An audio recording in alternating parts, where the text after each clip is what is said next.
आहिस्ता आज हम लोग क्लास 11th की तरफ बढ़ते हुए। तो फिर अब हम लोग यहाँ से स्टार्ट करते हैं।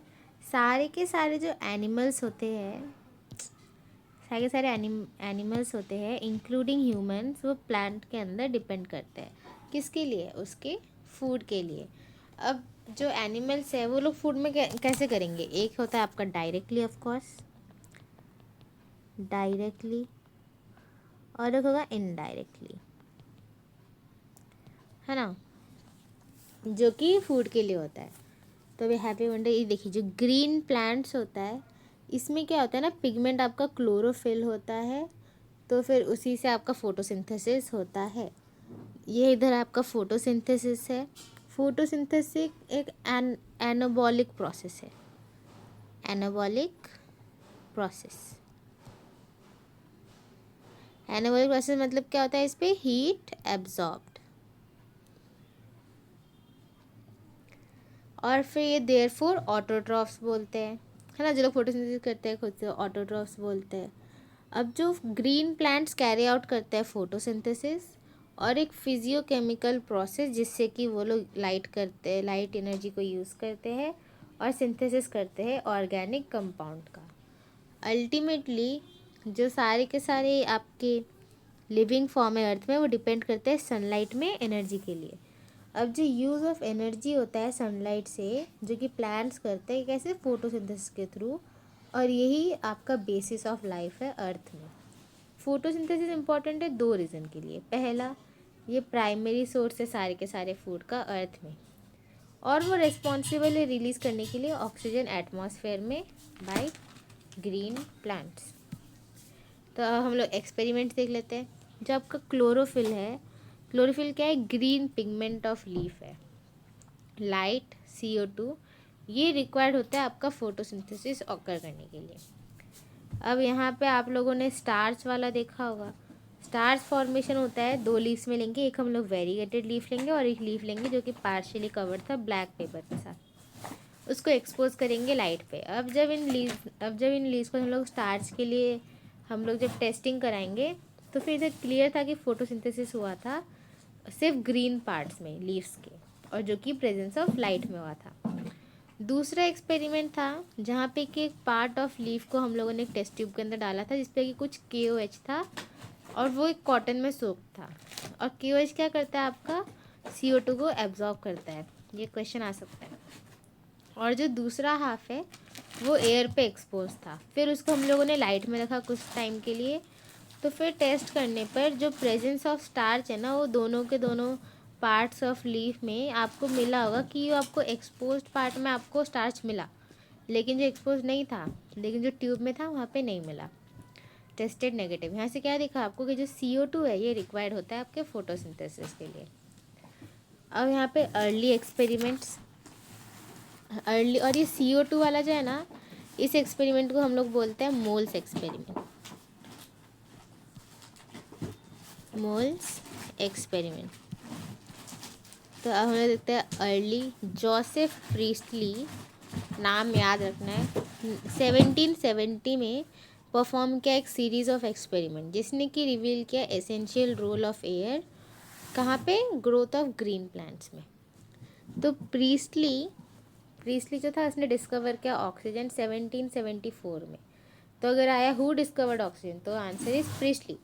प्रीस्टली ने ऑब्जर्व किया है कि एक कैंडल जो कि क्लोज स्पेस में बर्न कर रहा है, और एक बेल जार, क्लोज स्पेस मतलब कि बेल जार, उसके अंदर अगर एक कैंडल बर्न कर रहा है तो वो जल्दी एक्सटिंग्विश हो जाएगा।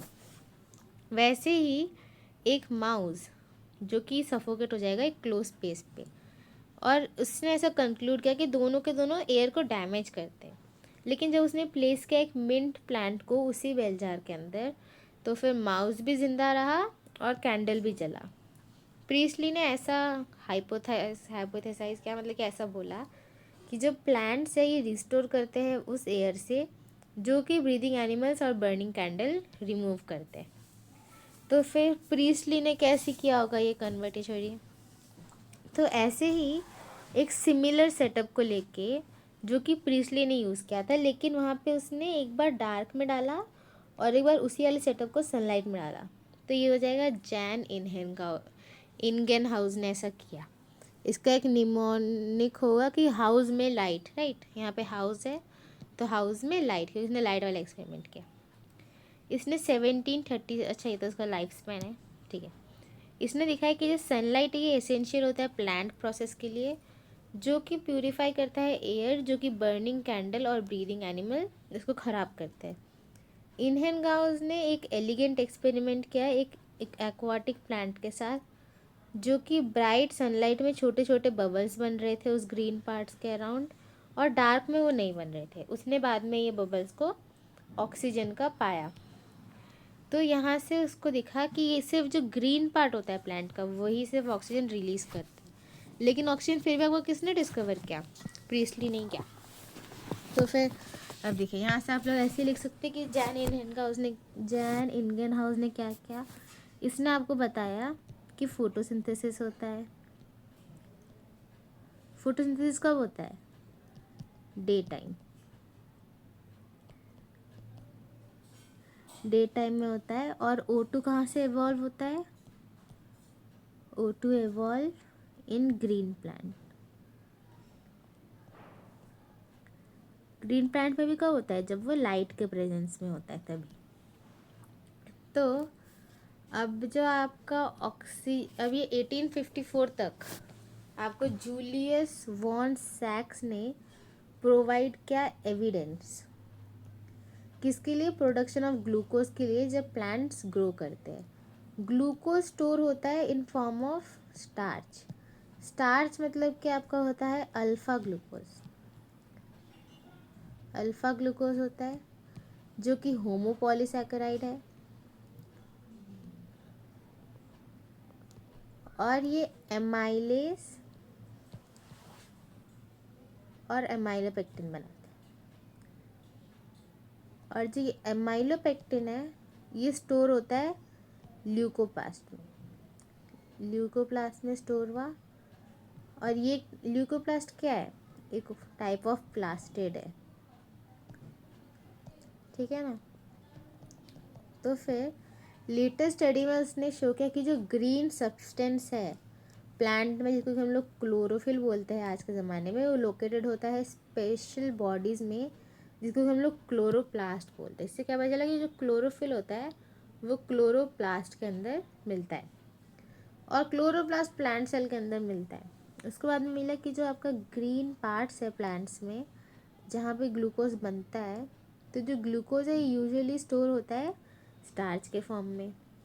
तो फिर अब कंसिडर करते हैं डन बाई T.W. एंगलमैन। तो देखिए आप लोग ना ऐसे सैक से स्टार्च जैसे समझ सकते हैं, तो इसने स्टार्च वाला एक्सपेरिमेंट करा था।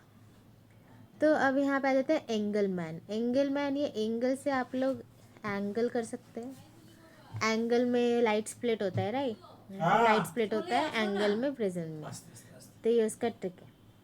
तो एक प्रिज्म को यूज़ करके उसने स्प्लिट किया लाइट को उसके स्पेक्ट्रल कंपोनेंट में, फिर उसको इल्यूमिनेट किया एक ग्रीन अलगा में जिसका नाम था क्लैडोफोरा।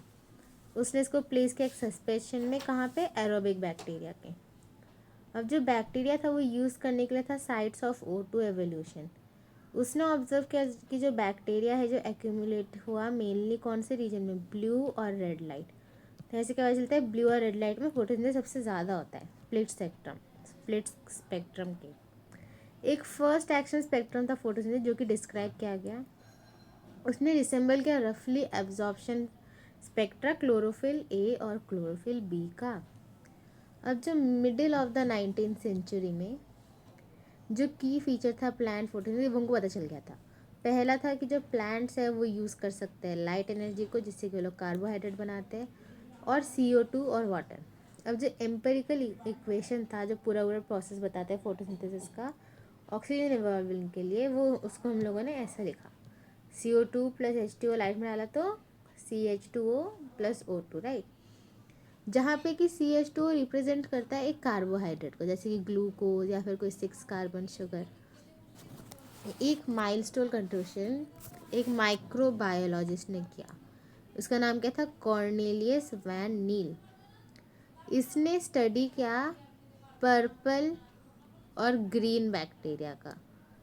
फोटोसिंथेसिस एसेंशियली एक लाइट डिपेंडेंट रिएक्शन है जिसपे कि हाइड्रोजन एक सूटेबल ऑक्सीडाइजेबल कंपाउंड से आता है और रिड्यूस करता है कार्बन डाइऑक्साइड को कार्बोहाइड्रेट से। तो फिर देखिए यहाँ पे देखिए क्या होता है, H2O से O2 बनता है, ओके, और CO2 से क्या बन रहा है, कार्बोहाइड्रेट। समझ रहे हैं, ये बन रहा है। मैं इसको और थोड़ा सा हाईलाइट कर दूँ, ऐसा हो रहा है ये ऐसे, और H2O से O2, ठीक है, ये चीज़ आपको याद रखना है। तो फिर यहाँ पे प्लांट्स में H2O हाइड्रोजन डोनर होता है और वो ऑक्सीडाइज हो जाता है O2 में, और कुछ ऑर्गेनिज्म रिलीज नहीं करते O2 फोटोसिंथेसिस के साथ। जब हम लोगों ने H2S इंस्टेड हमने डाला, तो जो हाइड्रोजन डोनर था पर्पल और ग्रीन सल्फर बैक्टीरिया के लिए, तो जो ऑक्सीडेशन प्रोडक्ट था वो सल्फर या फिर सल्फेट आया था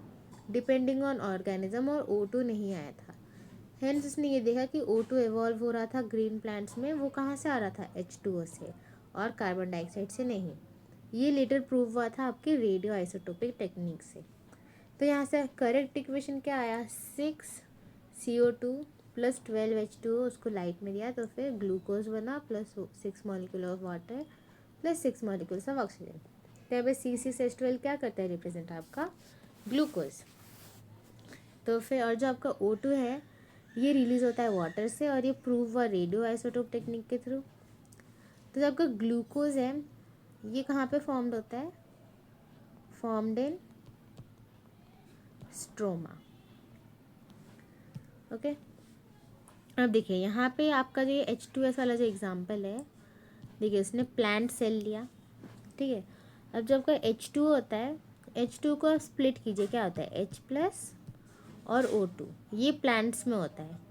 और यहाँ पे पर्पल और ग्रीन बैक्टीरिया, पर्पल और ग्रीन में क्या हो रहा था, H2S डाला तो H प्लस और SO4 2 माइनस, ऐसा बनाते हैं। इसको हम लोग क्या बोलते हैं ना, कीमो ऑटोट्रॉफ्स, कीमो ऑटोट्रॉफ्स, ठीक है। अब हम लोग आ जाते हैं, कहाँ पे थे, कि ये एक सिंगल रिएक्शन नहीं है, लेकिन ये डिस्क्रिप्शन है बहुत सारे प्रोसेस जिसको हम लोग फोटोसिंथेसिस बोलते हैं। अब फोटोसिंथेसिस होता कहाँ है, तो फोटोसिंथेसिस ग्रीन लीफ में होता है या फिर क्लोरोप्लास्ट में होता है, जो कि आपने चैप्टर 8 में पढ़ा होगा, ठीक है। फोटोसिंथेसिस ग्रीन लीव्स के में नहीं करता, लेकिन वो अदर ग्रीन पार्ट्स में भी करता है, ओनली ग्रीन लीव्स में भी नहीं करता, ग्रीन पार्ट्स ऑफ प्लांट में करता है। अब आप लोग क्या नेम कर सकते हो, देखिए क्या होगा, अदर प्लांट पार्ट्स क्या होगा, स्टेम। अब किस किस के स्टेम में करता है, इसका एग्जाम्पल है ओपनशिया, यूफोर्बिया, है ना। तो वैसे ही, तो फिर आपने, ठीक है, you would recognise that mesophyll cell, ठीक है, आपके जो मीजोफिल सेल है एक लीव्स में, उसके लार्ज नंबर ऑफ क्लोरोप्लास्ट होता है। मीजोफिल सेल में क्या होता है ना, आपके ज़्यादा फोटोसिंथेसिस होता है, इसको फोटो ही लिख देते हैं, ठीक है, मोर फोटोसिंथेसिस होता है मीजोफिल में, और लार्ज नंबर ऑफ क्लोरोप्लास्ट होता है। यूजुअली जो आपका क्लोरोप्लास्ट होता है ना, वो खुद को ऐसे अलाइन करते हैं वॉल्स के मीजोफिल सेल के, कि उसका ना ऑप्टिमम क्वांटिटी हो इंसिडेंट लाइट का उसके ऊपर पड़े। ऑप्टिमम क्वांटिटी का मतलब क्या होता है, मैक्स क्वांटिटी, ठीक है। तो फिर अब क्वेश्चन छोड़िए, with in the chloroplast, chloroplast के अंदर ही वहाँ पे एक मेम्ब्रेनस सिस्टम है जो कि कंसिस्ट करता है ग्रेना का, डायग्राम में देख सकते हैं, देखिए नीचे है, और जो स्ट्रोमा लैमेला और मैट्रिक्स स्ट्रोमा, और वहाँ पे क्लियर डिवीजन है लेबर का विद इन क्लोरोप्लास्ट। जो मेम्ब्रेन सिस्टम है ये रिस्पॉन्सिबल होता है ट्रैप करने के लिए लाइट एनर्जी और सिंथेसिस ऑफ एटीपी के लिए और एनएडीपीएच के लिए। स्ट्रोमा में जो एंजाइमेटिक रिएक्शन होता है ये सिंथेसाइज करता है शुगर, जो कि फिर फॉर्म करता है स्टार्च को, और जो फॉर्मर सेट ऑफ रिएक्शन है वो फिर डायरेक्टली जो लाइट ड्रिवन होता है, इसको हम लोग बोलते हैं लाइट रिएक्शन या फिर फोटोकेमिकल रिएक्शन। जो बाद का है वो डायरेक्टली लाइट ड्रिवन नहीं है, लेकिन डिपेंडेंट होता है प्रोडक्ट ऑफ लाइट रिएक्शन, जो कि होता है एटीपी और एनएडीपीएच। हेंस अगर हमको डिस्टिंग्विश करना हो बाद वाले को, तो फिर उसको हम लोग डार्क रिएक्शन बोलेंगे या फिर कार्बन रिएक्शन बोलेंगे। हाउएवर इससे हमको ये नहीं पता चलना चाहिए कि ये एक लाइट डिपेंडेंट है या फिर ये डार्कनेस में होता है, इससे हमको ये नहीं पता चलना चाहिए। ठीक है, मतलब हमको ऐसा नहीं लगना चाहिए। तो फिर ये जो आपका डार्क रिएक्शन है, लाइट रिएक्शन मतलब क्या होता है, light dependent, light dependent reaction. Dark मतलब light independent reaction, light independent. तो फिर और लाइट इंडिपेंडेंट कौन सा होता है, C3 साइकिल। देखिए यहाँ पे आप लोग, अब मैं ये वाला डायग्राम अच्छे से करवा देती हूँ। ये है आपका, ये वाला दिख रहा है, ये जो ओनली ये जो वन वाला जो है, सिर्फ ये एक चीज़, इसको हम लोग बोलते हैं थाइलेकॉइड। थाइलेकॉइड में PS2 एंड PS1 होता है, जो कि होता है नॉन साइक्लिक फॉस्फोराइलेशन। हाँ, जिसपे कि नॉन साइक्लिक फॉस्फोराइलेशन होता है, आउटर मेम्ब्रेन और inner membrane. Non cyclic phosphorylation मतलब क्या बन रहा है, O2 ATP और NADH। अब ये जो आपका आउटर और इनर मेम्ब्रेन है, इसका मतलब क्या हुआ कि ये है आपका डबल मेम्ब्रेनस, डबल मेम्ब्रेन हुआ। स्ट्रोमल लेमेले क्या होता है आपका, कनेक्शन होता है ग्रेना का।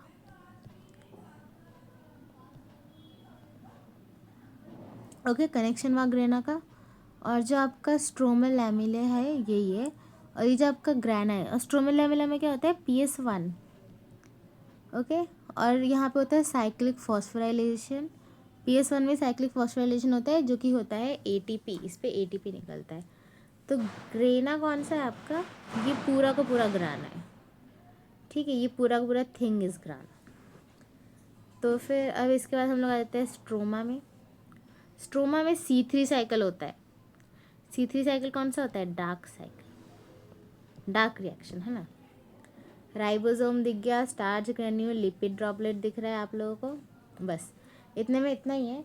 और जो लाइट इंडिपेंडेंट रिएक्शन होता है ना, ये आपका कहाँ पे होता है light independent reaction, stromal matrix में। स्ट्रोमल मैट्रिक्स समझ रहे हो आप, कौन सा वाला स्ट्रोमल मैट्रिक्स, ये आपका स्ट्रोमल मैट्रिक्स है। यहाँ पे आपका होता है लाइट इंडिपेंडेंट रिएक्शन। अच्छा, ये स्ट्रोमा ही है, तो स्ट्रोमा और स्ट्रोमल मैट्रिक्स है।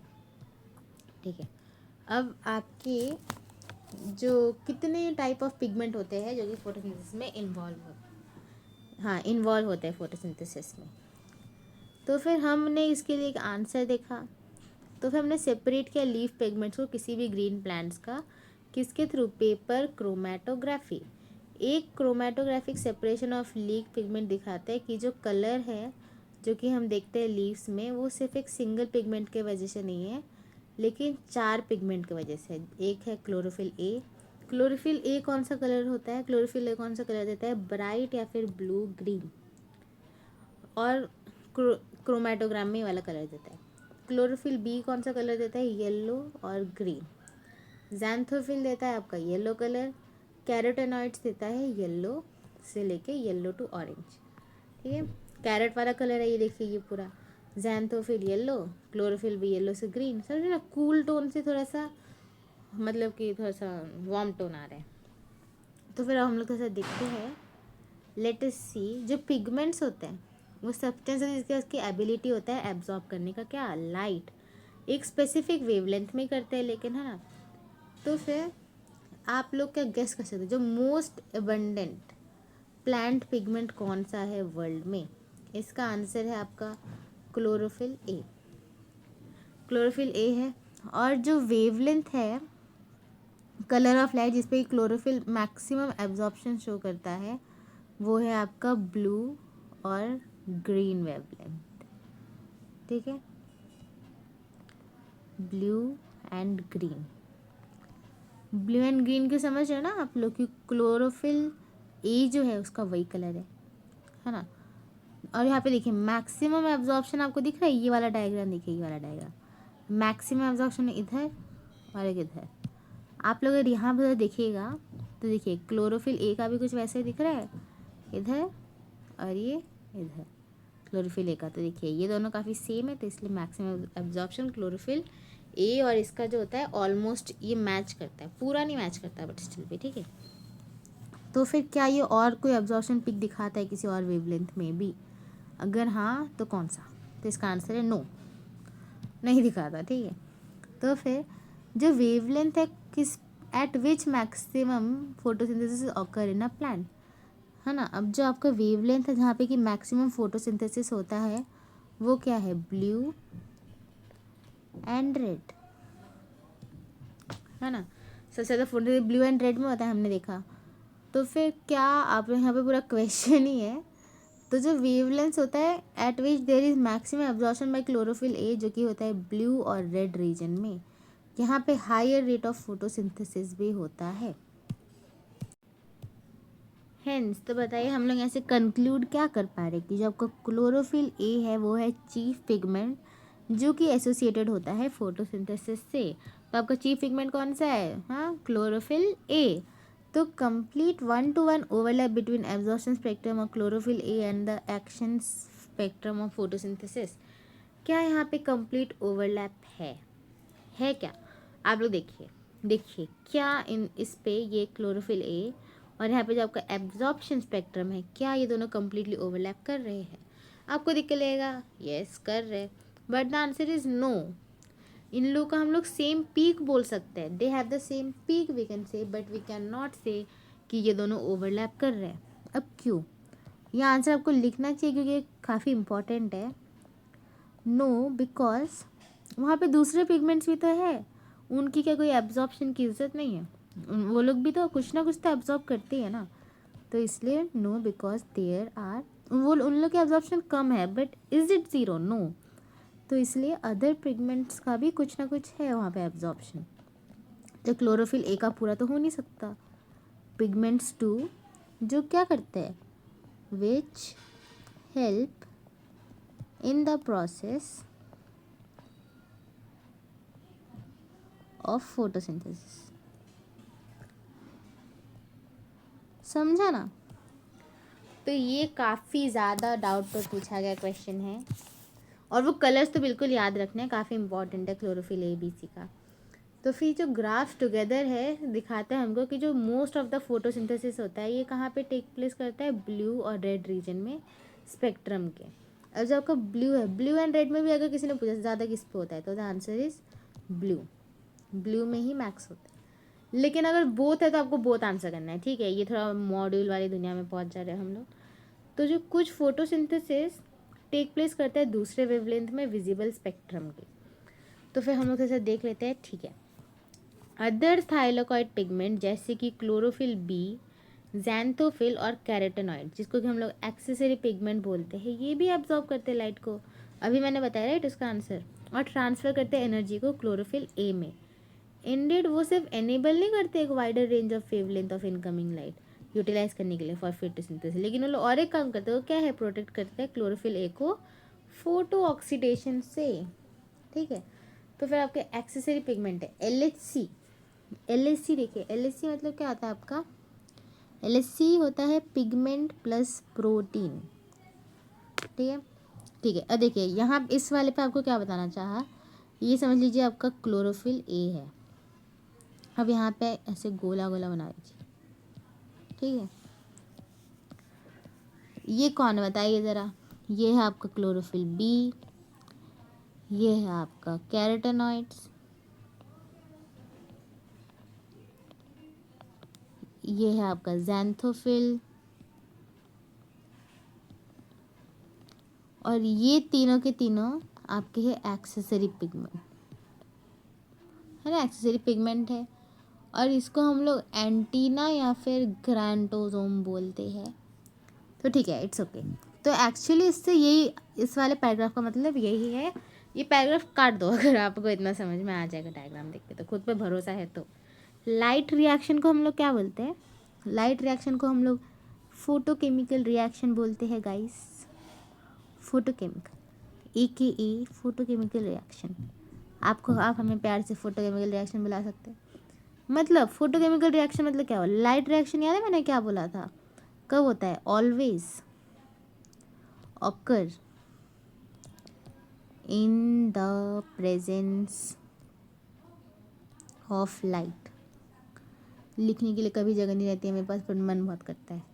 तो फिर प्रोटेक्ट, ठीक है, लाइट से। और जो आपका लाइट होता है वो रिएक्शन, लाइट रिएक्शन को हम लोग क्या बोलते हैं, फोटोकेमिकल।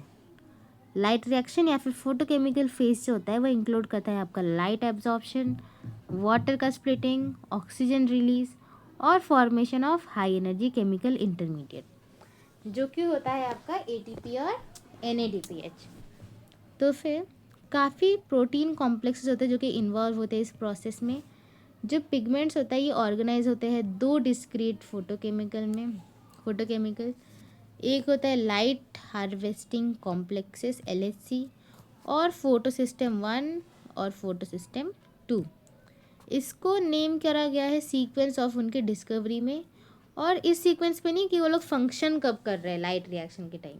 ओके, तो अगर पूछा कि वो फंक्शनिंग पे उनको नेमिंग क्या है या फिर उनका डिस्कवरी में, तो the answer is what, origin में, उसको कब हम लोगों ने ढूंढा है ठीक है, डिस्कवरी में। अब जो LHC होता है made up of hundreds of pigments molecule जो कि होते हैं बाउंड टू प्रोटीन। मैंने अभी भी बताया था ना LHC क्या होता है, प्रोटीन प्लस पिगमेंट। तो यहाँ पे लिख लेते हैं, ये लिखा हुआ है ना लाइट हार्वेस्टिंग कॉम्प्लेक्स, ये देखिए, ये आपको दिख रहा है प्रोटीन, ये आपका पिगमेंट मॉलिक्यूल है, ये फोटोन है, ठीक है, ये प्रोटॉन से जुड़ा हुआ है। तो आपका जो लाइट हार्वेस्टिंग होता है, ये मैंने क्या लिखा हुआ है, ठीक है, लाइट हार्वेस्टिंग जो होता है ये होता है आपका पिगमेंट प्लस प्रोटीन, ठीक है। अब जो ईच फोटो सिस्टम होता है उसके बाद सारे के सारे पिगमेंट होते हैं except one molecule of chlorophyll a, जो कि बनाता है एक लाइट हार्वेस्टिंग सिस्टम जिसको कि हम लोग एंटीने बोलते हैं। और ये जो पिगमेंट होता है ये हेल्प करता है किसके लिए, फोटोसिंथेसिस को ज़्यादा एफिशिएंट बनाने के लिए, एब्जॉर्ब करने के लिए अलग अलग वेवलेंथ ऑफ लाइट के लिए। और single chlorophyll A molecule form करता है आपका रिएक्शन सेंटर। ये देखिए यहाँ पे सारे रिएक्शन हो रहे हैं तो इसको हम लोग रिएक्शन सेंटर बोल सकते हैं। ये वाला डायग्राम काफ़ी इंपॉर्टेंट थे, कि पता नहीं NCERT ने क्यों नहीं बनाया, मुझे ही बनाना पड़ रहा है। और इसको हम लोग बोलते हैं एंटीना, और फिर ग्रैंटोसोम भी बोल सकते हैं, बट मुझे लगता नहीं वो लिखा हुआ। तो फिर जो रिएक्शन सेंटर ही डिफरेंट होते हैं दोनों के दोनों फोटो सिस्टम में। PS1 में जो रिएक्शन सेंटर होता है क्लोरोफिल ए का, उसका एब्जॉर्प्शन पीक होता है 700 नैनोमीटर, हैंस उसको हम लोग P700 बोलते हैं। और जो PS2 है उसका एब्जॉर्प्शन मैक्सिमम होता है 680 नैनोमीटर, उसको हम लोग बोलते हैं P680। और जो P700 वाला कौन सा होता है, रेड, ठीक है। अच्छा, ये एंटीना को मैं बता रही हूँ, इसको लिख दीजिए एक ग्रैंटोसोम, क्योंकि हम लोग NTA में भरोसा नहीं कर सकते कहाँ क्या आ जाए, है ना। ग्रैंटोसोम। तो बस इतना काफ़ी है। अब ये 11.6 नेक्स्ट वीडियो में करते हैं, या फिर मैं बता रही हूँ आप लोग ना ऐसे लिख दीजिए, PS1 को हम लोग बोलेंगे P700, PS2 को बोलेंगे हम लोग P680, ठीक है। अब हम लोग 11.6 नेक्स्ट पार्ट में करेंगे। आज के लिए आपने आधा घंटा पढ़ लिया, बहुत बड़ी बात है। इसके बाद और पढ़ना, कुछ क्वेश्चंस करना, ठीक है। Bye bye.